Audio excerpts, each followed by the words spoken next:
couple minutes. So thanks for joining us. We'll give it 2 or 3 minutes until other folks join the call or get online, and we will begin.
All right, folks, welcome to the Nebraska Clean Power Plan Meeting Strategy webinar.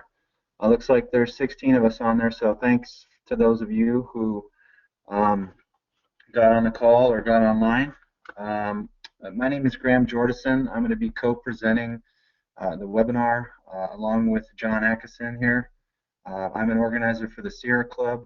I work on their Beyond Coal campaign, and I'll be working around the Clean Power Plan for the next several months. So thanks again for joining. We're going to record the audio and visual for folks who would like to look at it later on. And we have you all muted, but we're going to save the last 10 minutes to answer some questions. There should be an option on your toolbar to ask questions. Mark with bold is going to write down your questions and bring them up later on in the webinar. So the first thing I'll be discussing is the recent Supreme Court decision. This has got all of our heads spinning, and we'll cover a little bit of that. Then we're going to dive into the Clean Power Plan. We're not going to deviate from our original plan, even though things have changed in the last 24 hours. We're planning on providing you basic information of the Clean Power Plan. We're going to be providing an overlay for what a state engagement process looks like, and then what substance that process should focus on. It's only a matter of time before CO2 becomes regulated in this state, and pending good Supreme Court verdict, we'll be having to jumpstart the state engagement process once again, hopefully towards the end of this year. So with that being said, This is a list of organizations that have joined a working group, the Nebraskans Want Clean Power Group. This is a group of organizations that are pro Clean Power Plan and working to implement it swiftly and effectively across the state. We've been engaged in the process from the beginning. So for organizations out there or new folks joining the webinar, if your organization wants to be a part of this group of partners, feel free to get a hold of us after the webinar. You can send us your logo and we can add it to our materials. So the Supreme Court puts the Clean Power Plan on hold in a 5-4 ruling yesterday. The Supreme Court has decided to stay the Clean Power Plan. And what this stay means is that it suspended, the federal standard is suspended from going into effect pending judicial review of its merits. And the stay will remain in place until the case is decided on the merits. The Supreme Court order temporarily suspends the effectiveness of the Clean Power Plan so that the D.C. Circuit and potentially the Supreme Court can carefully review the parties' positions. The D.C. Circuit is likely to rule on the merits of the Clean Power Plan this year, and that decision could be reviewed by the Supreme Court next year. If the Supreme Court reviews the decision, the soonest we could expect this decision is in June of 2017.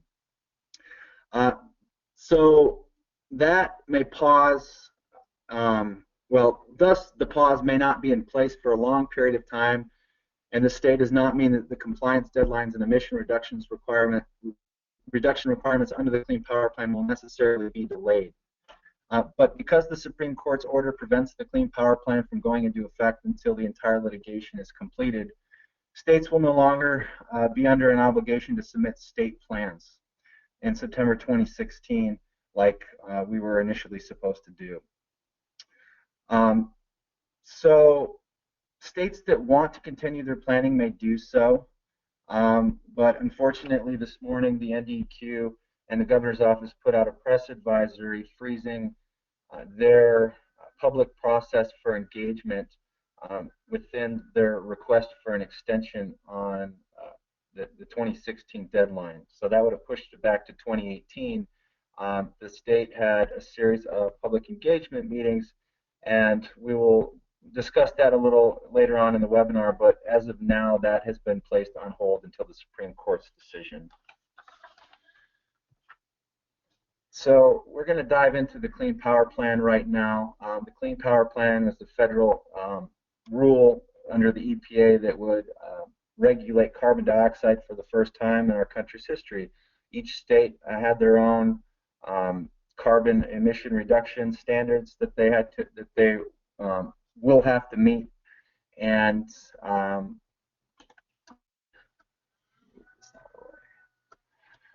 the Clean Power Plan generally applies to all fossil fuel-fired electric utility steam and electric generating units and all stationary combustion turbines that were in operation before 2014. And these power plants serve a generator with a capacity greater than 25 megawatts. And the state's reduction plan requires the state to reduce their carbon emissions anywhere between 30 and 40%.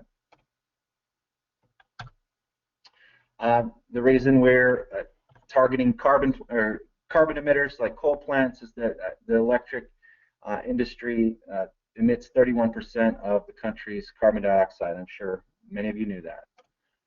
So the state implementation plan and the development timeline. So as of just a few days ago, we were on a timeline to submit an extension to the EPA, and that extension was due on September 6th of 2016. Part of the extension process was to engage with the public by holding public forums and gathering comments, as well as looking at the rule and opting into different options that the plan had. Unfortunately, again, the state has frozen those commitments, but this will come up again, and we will likely have to be jump-starting this process again.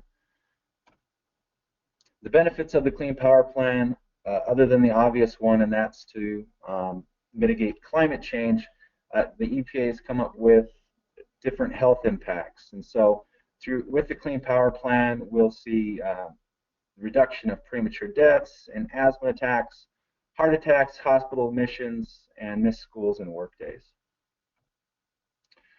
So the final plan was set to be due on September 6th of 2018.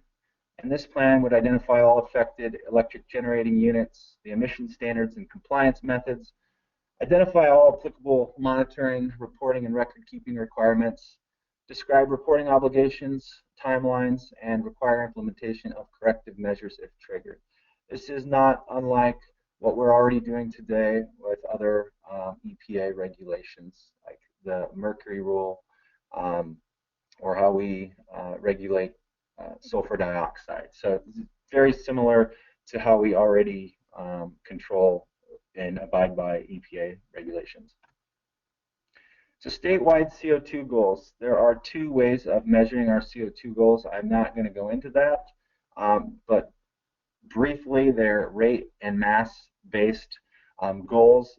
The main thing to be concerned about is that the EPA has provided maximum flexibility for the states to come up with their own plans on how to reduce their CO2 emissions. EPA claims that both rates are environmentally equivalent. Hopefully, if this webinar goes well and you all are interested, at a later date we can put together a webinar that addresses some of the more nitty-gritty details of the Clean Power Plan. However, I want to cover this chart here. I'd like the folks on this call to focus on the center column that says up top CO2 emissions in short tons. Take a look at what our historic average emissions have been in 2012. That's 27.1 tons of carbon emissions. Under the EPA's Clean Power Plan, our final goal would be 18.2 tons of emissions. So, or 18.2 million tons of emissions. So that's roughly a third of reductions in our carbon emissions. Now I want to show you this next chart. These are the affected sources in Nebraska. This is a mixture of natural gas combined cycle plants, oil and gas steam plants, and coal plants. And off to the right, you see what their emissions rates are for CO2. The two top emitters are the Gerald Gentleman Coal Plant in North Platte and the Nebraska City Coal Plant in Nebraska City. But I want you to take a look at the North Omaha Coal Plant. Now, that plant emits 3.6 million tons of CO2. Now, I want to flip back to this other chart. Well, first of all, the North Omaha Coal Plant is already slated for retirement. They're looking to stop burning coal in a couple of the boilers and then convert a few of the other boilers to natural gas. Now, if they reduce or if they retire the entire plant, they're looking at getting rid of 3.6 million tons of CO2. Now, we go back to this chart. We as a state need to reduce our carbon emissions by roughly 10 million tons of CO2. Now, North Omaha alone is about a third of that. So that shows you that we're on the right track for meeting the Clean Power Plan. With the retirement of North Omaha alone, we're on our way there. That, and with investments in renewable energy and energy efficiency, we're not that far off. So when and how do we act? The states were supposed to submit a plan to the EPA by September 6th of 2016. This will obviously be pushed back with the courts dealing with the plan. But we again expect the State Department to jumpstart the process, and the process will likely be the same as it was. But how does it work? The state environmental agencies work with other relevant agencies. So the NDEQ is working with local utilities, LES, OPPD, NPPD. They're working with the Energy Office to develop compliance plans. States must facilitate meaningful public engagement.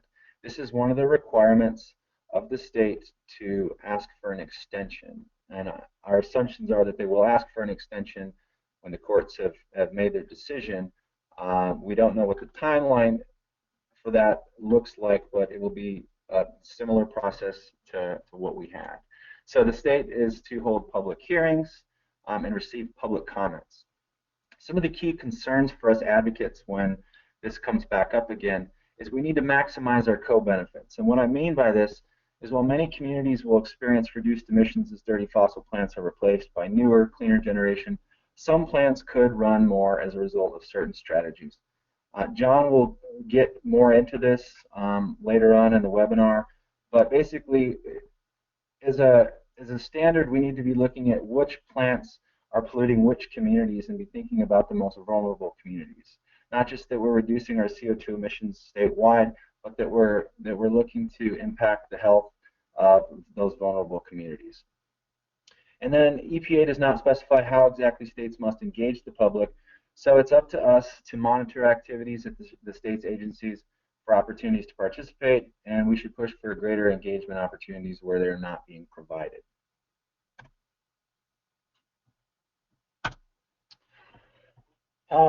What to expect from the state. The states must demonstrate how their plans will achieve the required emissions reductions and avoid harmful impacts on vulnerable communities, as I just stated. The states must also report on their efforts to engage the public, as I just stated. How does it work? The electric system modeling and other technical analysis will be needed to verify emission reductions, very similar to how we're doing it today with other greenhouse gases. Air quality monitoring, electric generation modeling, and health impact data will be needed to assess the effects on vulnerable individuals and communities. And then lastly, some key concerns for us is that we need to select the compliance plan most likely to meet a state's other public policy objectives. So for instance, the state is in the midst of putting together a state energy plan that's not going to just look at carbon emissions, but it's going to look at the longevity of public power, keeping that alive, keeping our rates low, investing in renewable energy. So we need to be, coupling our concerns with the Clean Power Plan with what the state is developing for our state energy plan. We need to ensure that there's a transparent public process. If you've been involved in the fights that we've been involved in, you know that transparency is not something that the utilities are that familiar with. So it's up to us to ask our local utilities for the information when available. And this may mean posting materials online, providing translations and summaries written for non-technical audiences. And then lastly, environmental justice, environmental justice, environmental justice. We need to be thinking about those vulnerable communities. So I'll hand over the rest of the webinar to John here to finish this up. Thanks, Graham. As many of you know, the basic reason for the existence of the Clean Power Plan is to give us a way to mitigate, which is to say to reduce greenhouse gas pollution so that we actually have a chance to also adapt to what's already in the pipeline. This is a global issue with local impacts, with state impacts, and specifically for Nebraska, we're lucky to have the report, the cover of which you see on your screen. And at the bottom of your screen, you see there's a link to the place where you can download the report and a lot of really good supportive materials for that report. I highly recommend that if you have not carefully looked at it, at least read the executive summary and looked at the pictures, you're missing out. So what the takeaway here from this block of text is the part I put in bold. We've just about guaranteed this outcome for the state, and which is to say that by mid-century, the increased heat and drought will make the summer of 2012 pretty darn typical for a summer in Nebraska.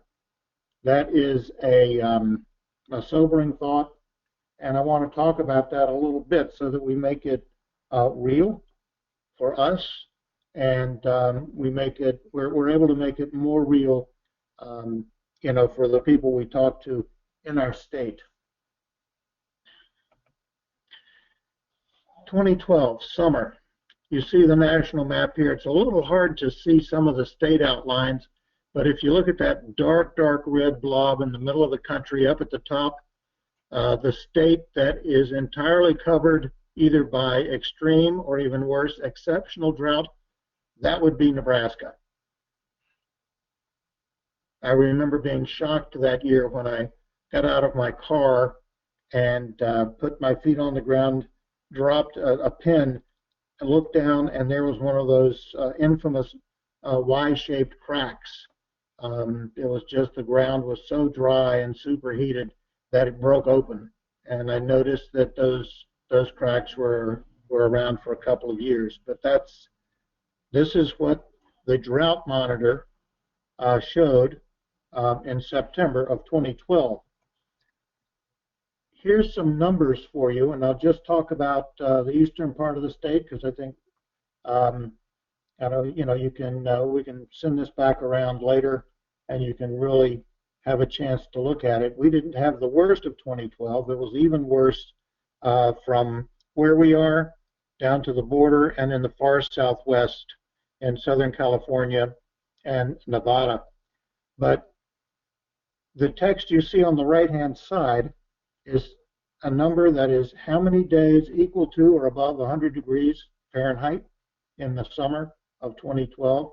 For Lincoln, that would be 17 days.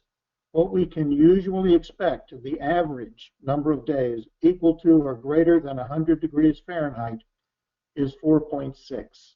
That's obviously, you don't get 0.6 days necessarily, but as an average, you can see that looking up and down this column, we had 3, 4, 5 times as many days at 100 degrees or more than we usually do in that year. And this is what we're projecting to be, typical. Not every year, but, more years than not. It's what we can expect somewhere around mid-century.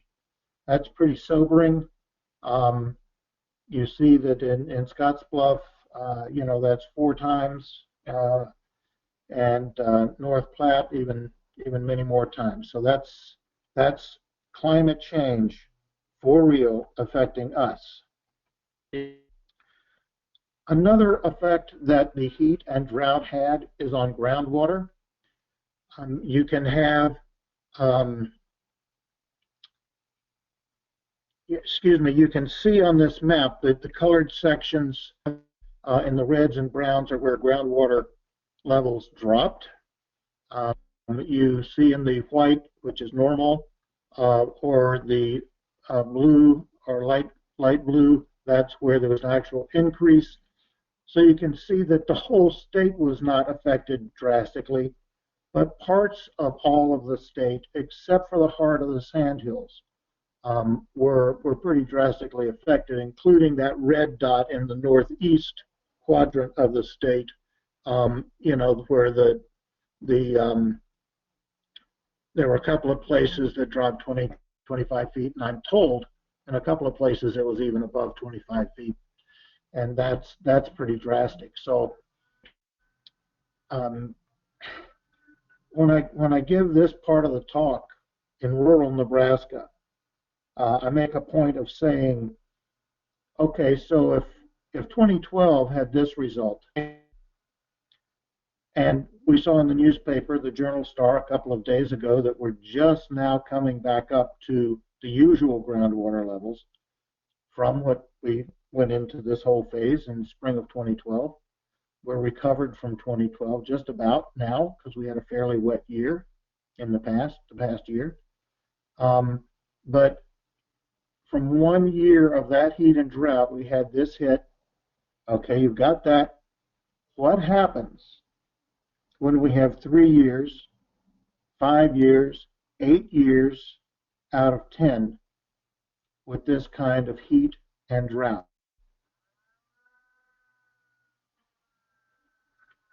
That's when the room goes quiet and people sort of start looking thoughtful. People in rural Nebraska, in the latest rural poll from UNL, 61% said they wanted a climate action plan. And I think this kind of message has a lot to do with that. So This is why the Clean Power Plan is important for Nebraska, and this is why we're getting a lot of support for Senator Harr's planning task force bill in the legislature. Now, there's something we can do about it. There's a lot we can do about it. Of course, in Nebraska, one of the main tools we have is our natural resource of wind. What you're seeing here is a really, I think, an ugly map, but it's got full of good information. The green and the yellow are sort of ho-hum, not very great resources unless you put the wind turbines another 50, 100 feet taller, which is beginning to happen. But in the middle of the country, you see this big lavender and orange stripe. And you see that Nebraska is just about all lavender or orange, which is what we see is all of our immense wind resources. By the time you eliminate all the places you can't put a wind farm, like too close to an airport, we come out at about third in the country and in states for wind resource. So if we actually developed that, we could be developing our state's economy because of the leases that are paid to people in the state for leasing land to put a wind farm on. We can have a tremendous head start in meeting any of the requirements for clean power that any future version of the Clean Power Plan would require. So this is something that gives us a tremendous advantage, and why we told the DEQ that we should look at this plan as an opportunity for development, not an obstacle. It just gives us a really good reason to go ahead and do what we need to do. And I put that slide here because of the next one, which is just a reminder that this is how this particular version of the Clean Power Plan was put together. It's extremely flexible. In fact, former EPA director, a Republican, Christine Todd Whitman, is quoted saying that this is the most flexible thing that EPA has ever done. That the Environmental Protection Agency, has made this so flexible and so state-based. It shows how much effort they put into this. So the first three building blocks for getting to the goals of reduced greenhouse gas pollution: first, improve efficiency at the power plants, just make more electricity per unit of fuel burned.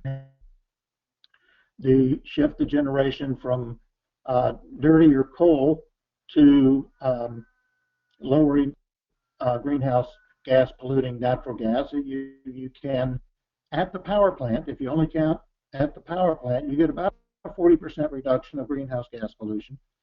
A lot of problems with getting the gas to the plants, methane leakage, which is a very powerful greenhouse gas, a lot of other problems, but at least at the plant, there is less greenhouse gas pollution coming out the stack. And of course, number three, shifting generation to clean energy renewables. And that's where our potential for wind power comes in. We have a tremendous resource. I'll show you again. That lavender and orange stripe right up the middle of the country, and we're in the heart of it. That is our way to much more easily than many other states meet the regulations and do what we ought to be doing anyway. So those are the top three building blocks, and our wind is a big part of that. By the way, some of you don't know, but we are also about ninth in solar power resource, because especially the further west you go, because it's higher altitude and drier air, and that gives you better solar resource, more solar power hitting your solar panels. So we have a lot of potential for a variety of resources we can bring to bear that we ought to be doing anyway. We won't go into a great deal of detail on some of these things because we don't know what's going to be left standing after the courts get through with it.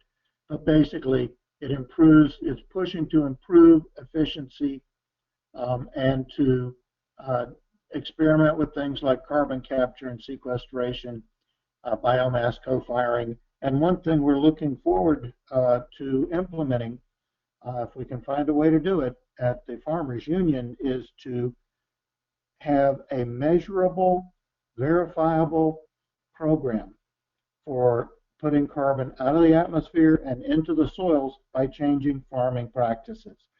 The Farmers Union alone had signed up 1.2 million acres in a previous program.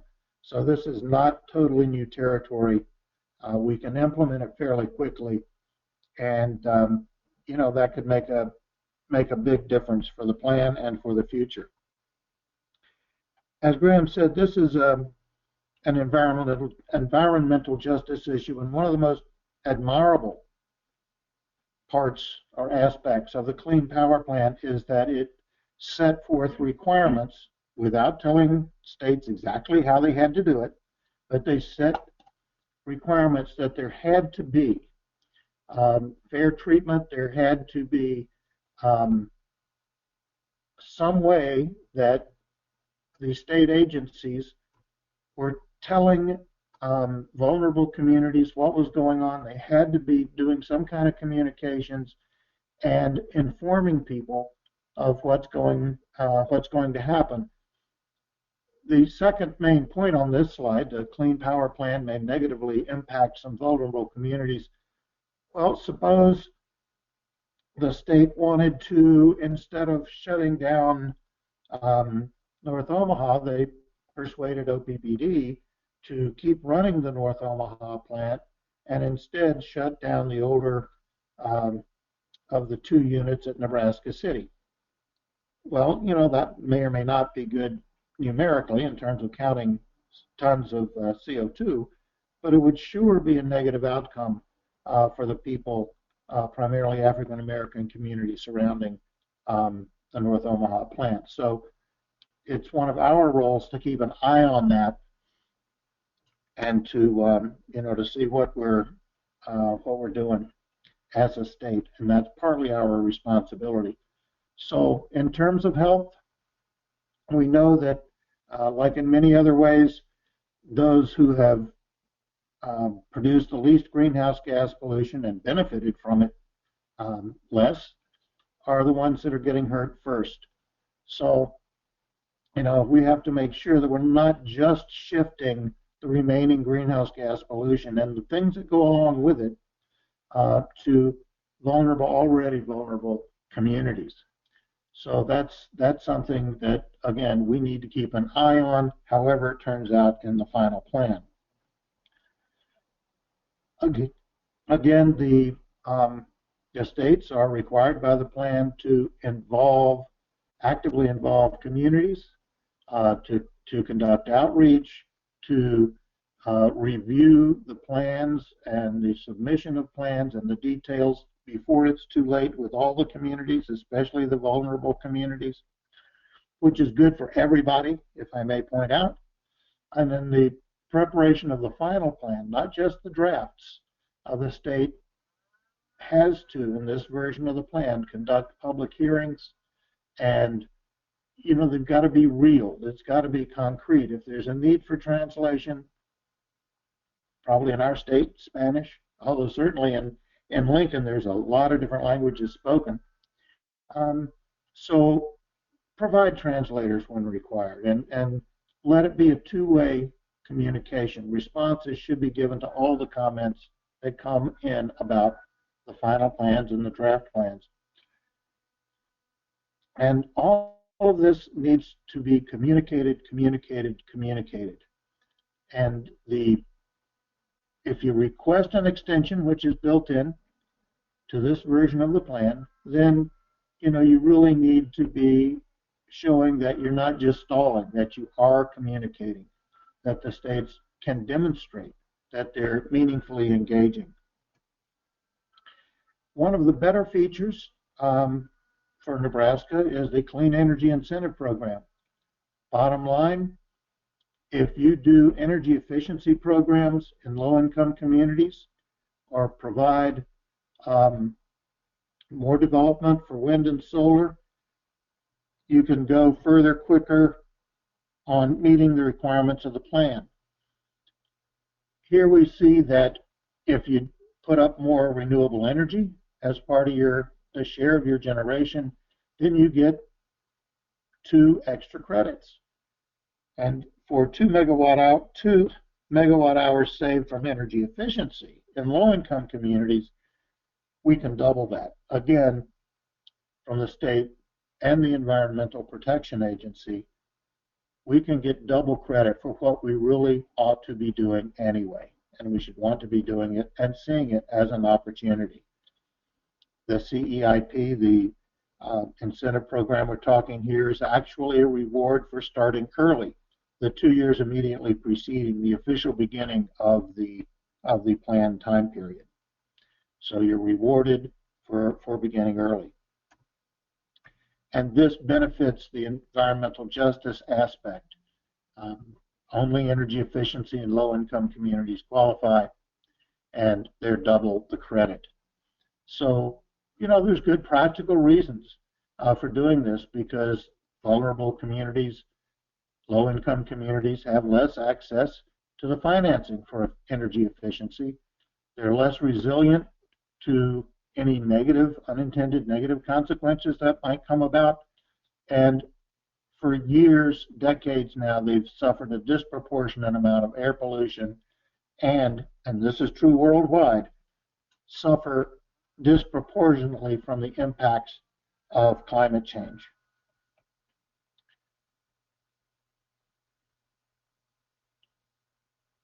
Because the renewable energy and energy efficiency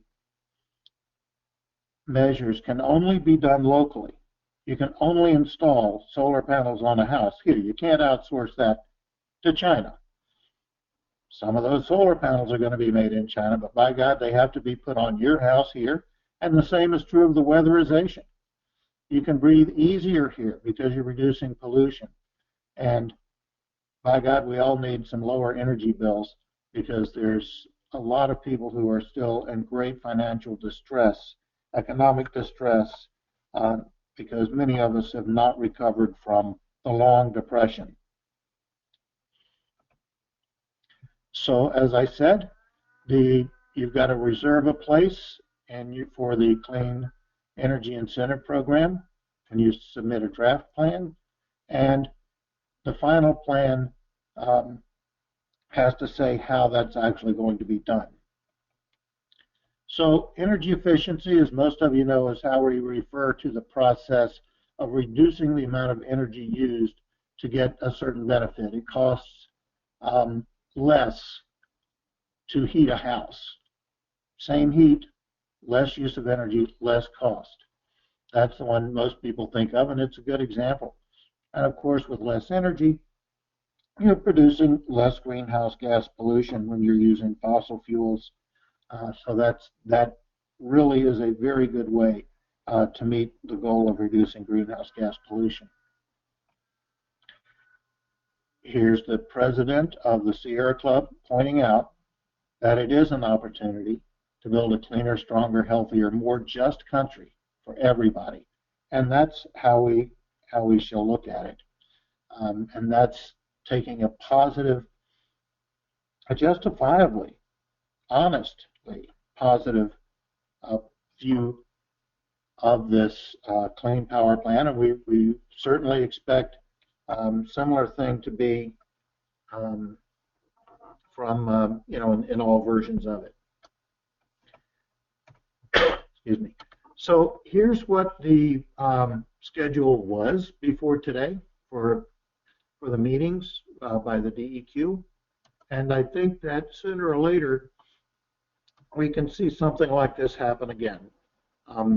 Many people were very surprised that the Supreme Court decided to put a hold on this process because it appears to be very well crafted and founded on previous Supreme Court decisions, but we'll just have to wait and see what's going on with that. But we can certainly have in our minds how we would respond in the future, and that's one of the reasons that we went ahead and did this webinar, So thank you all very much. I'm going to turn it back over to Graham Jordison, and we'll take your questions. Hey folks, so some questions have rolled in. It looks like our first one is from Kay, and feel free to ask whatever question you like.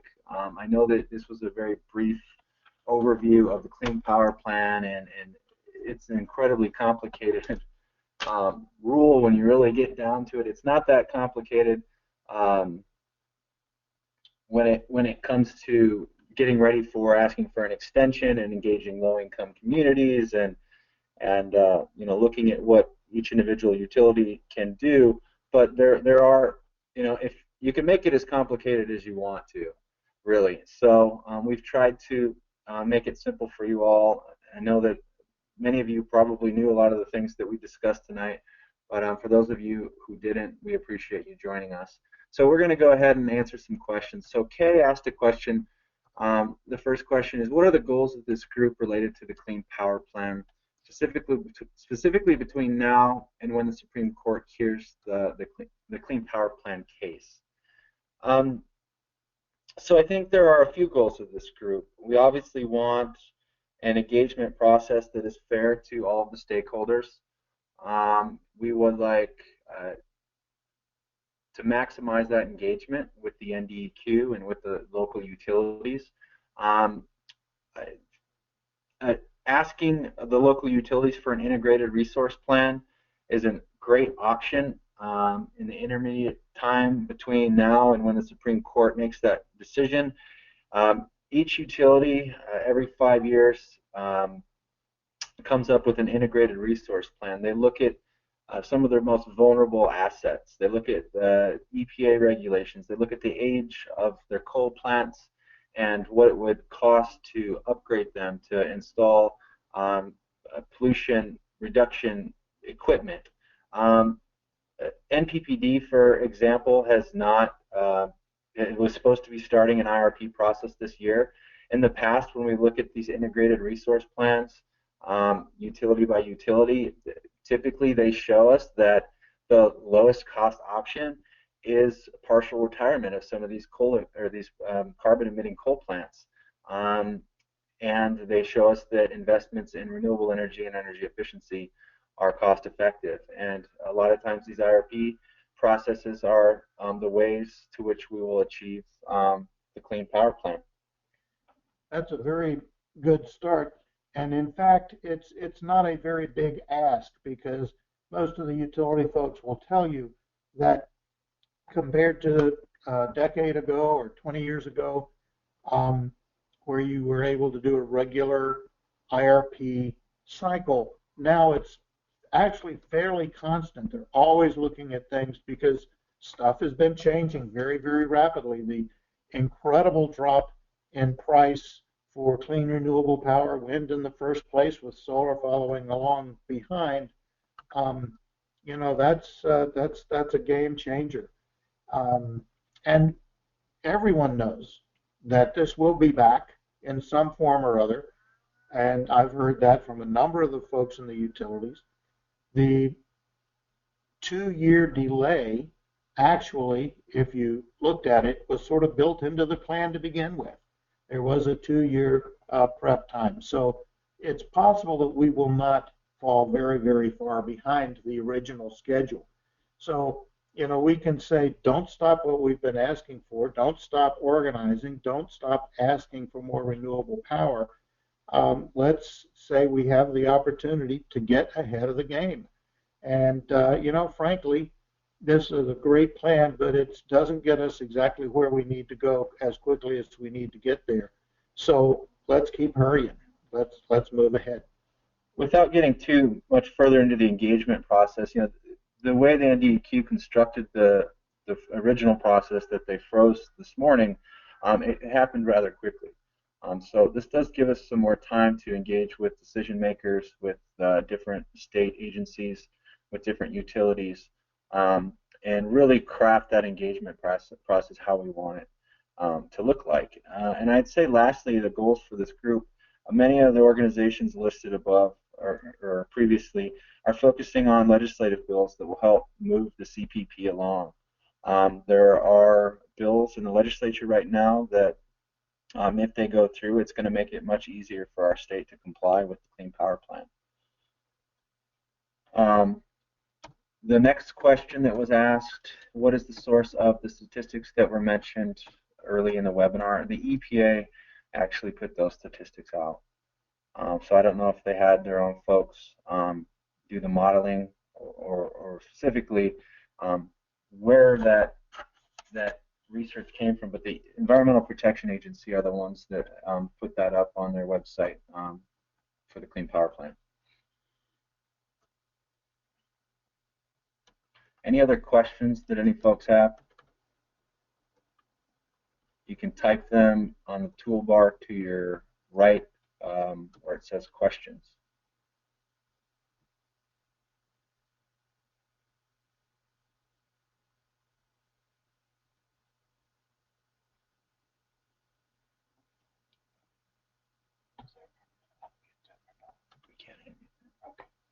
All right, well, with no more questions, oh, will these meetings not take place? All right, so a recent question just came in, will these meetings not take place? These meetings are not taking place as of now, no. Again, we assume that if the courts uphold the Clean Power Plan, which we expect and anticipate them to do, that the state will again have to engage with vulnerable communities. We will probably see a meeting schedule somewhat similar to this taking place late this year or early next year if the DC Circuit makes their decision and it doesn't go to the Supreme Court. So there will be an opportunity to engage with the NDEQ. And what we know that those meetings look like, they have several different posters that describe different parts of the Clean Power Plan. And then those meetings, the first meeting is an hour, hour and a half, or the first part of the meeting where they walk you through with different experts talking about the Clean Power Plan, different options for the state. And then the last portion of the meeting is a public comment period where folks can go up to a microphone and give comments to the agency on what their suggestions for the Clean Power Plan look like. It's pretty open-ended what you can say and what you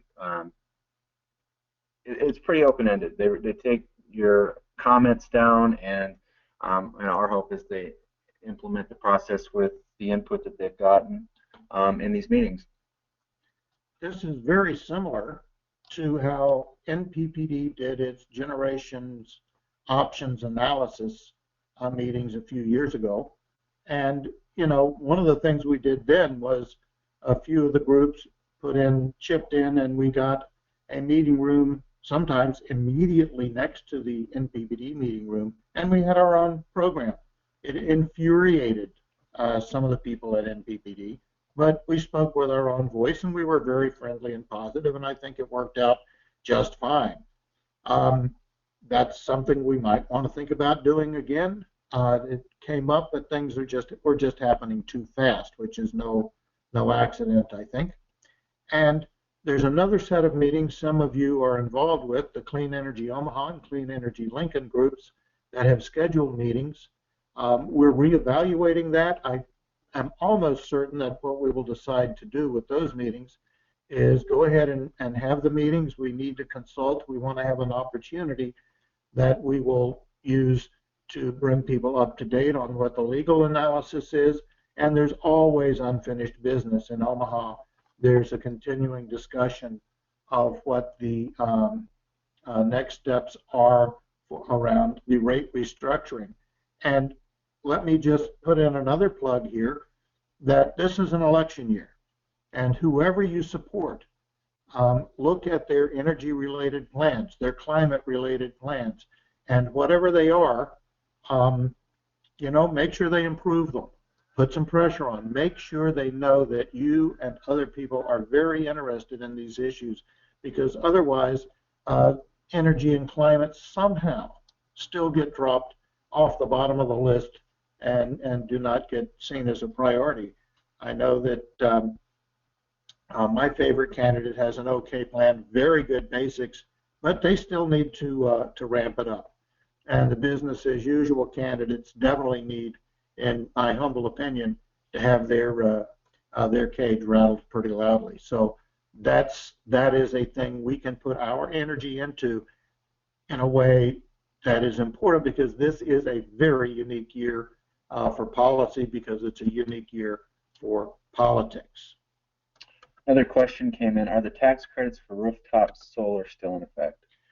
Yes, we got an extension of the 30% tax credit, and we got an extension of the production tax credit for wind, and the investment tax credits that are available to solar as well. So we've some of these credits are going to taper off over the next few years, but yes, we still have those incentives, and the price is, from it's 3/4 of what it was, declined from what it was 10 years ago. It's just astounding how much the prices have fallen. And in some places, you're finding that municipalities can make electricity from solar systems much more cheaply than they can get out of the traditional market. It's just remarkable. So yeah, they're there, and especially in Lincoln, they have special programs set up to encourage community solar at a size of 25 kW to 100 kW of capacity. And anybody who wants more information about that, be in touch with me, John, at energylink.org, JOHN at ENERGYLINC.org, and we can get you the information. I will also say along those lines that as the state continues to build up their clean energy portfolio and invest in energy efficiency, the state can still take advantage of those early opportunities regardless of the stay in the Supreme Court. So we can still act now, and that will benefit us in the future. And not only that, some states are doing that.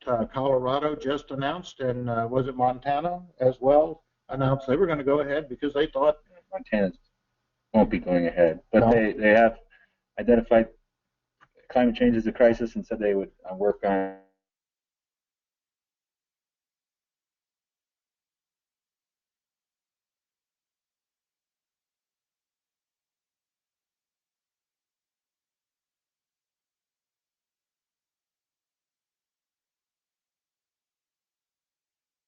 if you don't mind letting us know how you thought this webinar went from a scale of 1 to 10, put a number 10, meaning maybe you learned something, you'd like to see another webinar in the future, or this was helpful for you. 1 being you did you regret being on this webinar, which I hope not see any of those. Says, will you let us know how to access the recording of this session? Yes. We have recorded it, and we will share that with whoever wants to see it. So, with that in mind, it looks like we may have lost audio. Okay, great. So, all right. Well, thank you all for joining us, and we'll be in touch soon. Have a good evening. Thanks again.